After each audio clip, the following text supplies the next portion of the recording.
Good news is that my tomato seedlings are so leggy that they could probably get signed by a modeling agency.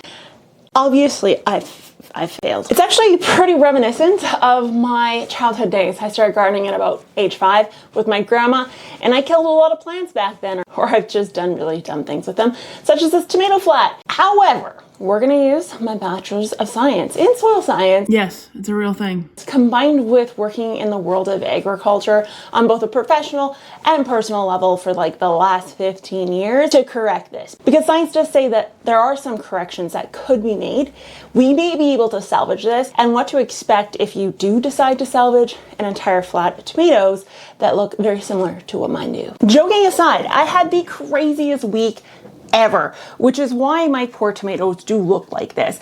Between working in agriculture, the stress of actually trying to get my own garden off the ground, ready to go, and my dog. My dog had to be put to sleep this last week because he's very old and he was very sick and he had a stroke on me. I don't want to talk about that too much because I'll get all teary-eyed. But that actually brings me in and my saving grace, which is Magic Mind. So Magic Mind, if you did not know what it is a drink that can either be drank with your coffee or replacement to your coffee. And let me tell you, this is not only tasty, it is easy to carry around, and it actually does work. There's a number of different things in here, from vitamin D to different forms of vitamin B, even ashwagandha, you name it. And not only does it help you get a really nice level-headed boost of energy, it's actually really good at keeping you focused and on task when your life feels absolutely crazy, hectic, and busy, such as my last week. I personally like drinking this just kind of chilled in the fridge, so I'm not gonna get a glass of sparkling water or ice or anything to mix this into. However, you can do that, and they recommend it.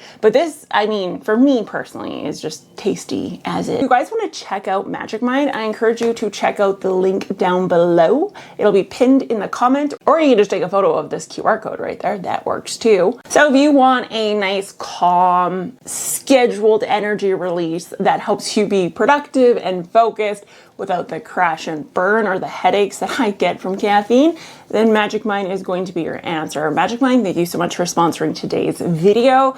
But let's get back to the chaos of trying to fix my freaking tomato plant. When we end up with tomatoes looking like this, we often think they're garbage, you need to throw them out. This is why I don't start seeds at home. But are these seedlings really truly doomed, or is it just a situation where we need to be a little bit more strategic and end up with very similar results as if we were to just restart this flat altogether? We're gonna loop through the science and we're going to figure out what strategies we can use and ultimately what recovery expectations we can expect from a flat of tomatoes that look like this. So for me personally, I'm not gonna restart this. I am truly going to use these tomatoes, and conveniently, all of them germinated. As always with West Coast seeds, I always get really good germination rates, so I got 2 tomatoes per each cell. Yeah, all of which are leggy.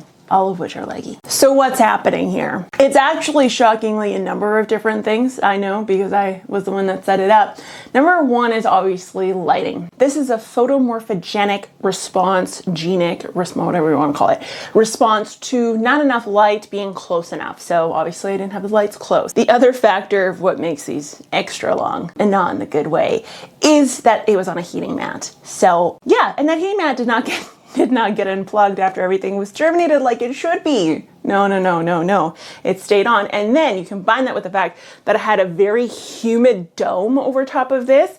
And the only reason I realized was because I hauled my very sad body into here to feed and water Ella, and I noticed one of these coming through the hole, and I was like, oh shit, here we go. So in 2020, in the Journal of Plant Physiology, there was a study published on exactly what's going on when it comes to leggy plants. So essentially, low light activates shade avoidant pathways within the plant. And this is what triggers that stem elongation. Now, it's not just cosmetic. They did discuss this in the actual study itself. It can cause a weaker, more low-performing plant. If you don't want your tomatoes auditioning for the 2025 tomato rocket launch, here are some steps you can use to actually prevent this from ever happening. First off, don't allow your dog to die. That's step 1. Step 2 is using a full spectrum light and keeping that light nice and close to the seed level itself. I say 2 to 4 inches max. Make sure that you remove it from the heat, and then things such as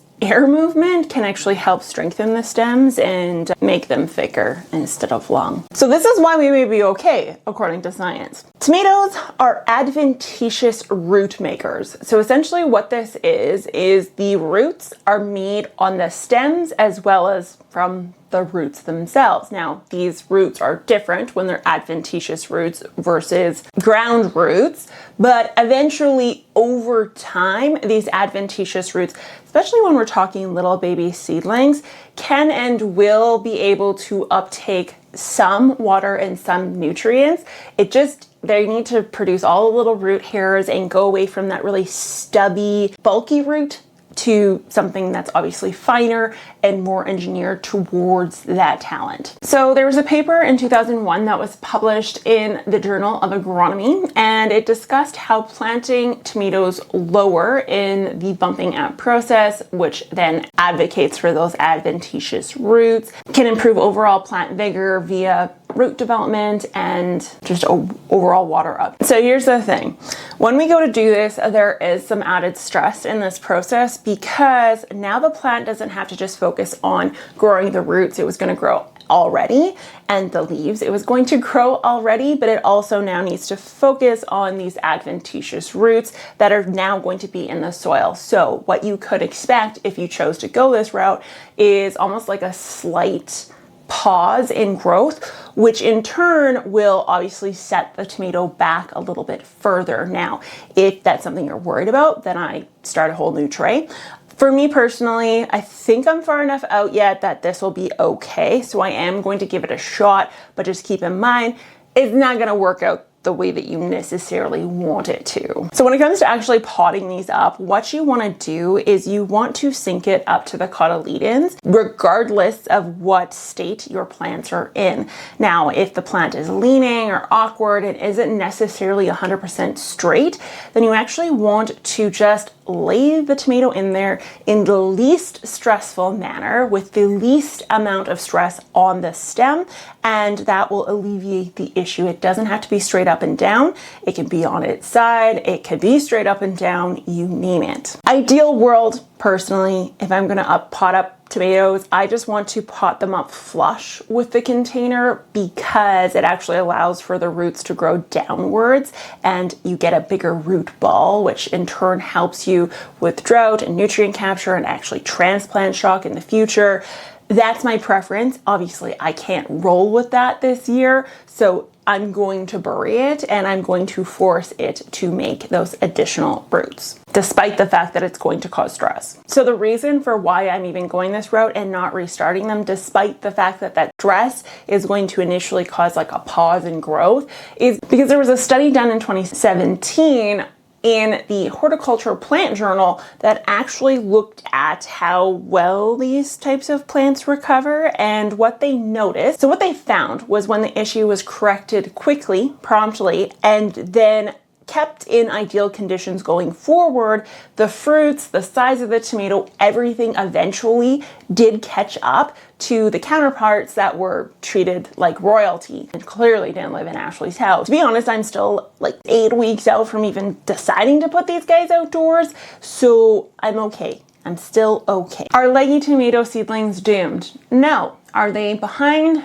Maybe. Can they still perform? Absolutely they can. You can't manage the crazy that is life, unfortunately. You could lessen the blow with today's sponsor, Magic Mind, oddly enough, but you can't stop it. So, Gate Crew, to make everybody else feel better about what's happening to their tomato seedlings, please comment down below how many times this has happened to you and whether or not it affected you negatively or positively. Me personally, this is not the first time. It probably won't be the last, and every time it turns out just fine in the end. So don't get discouraged from starting seeds. You're just fine. You're just fine. You're human. And I'm totally comfortable coming on here as an influencer and showing this horrible fail.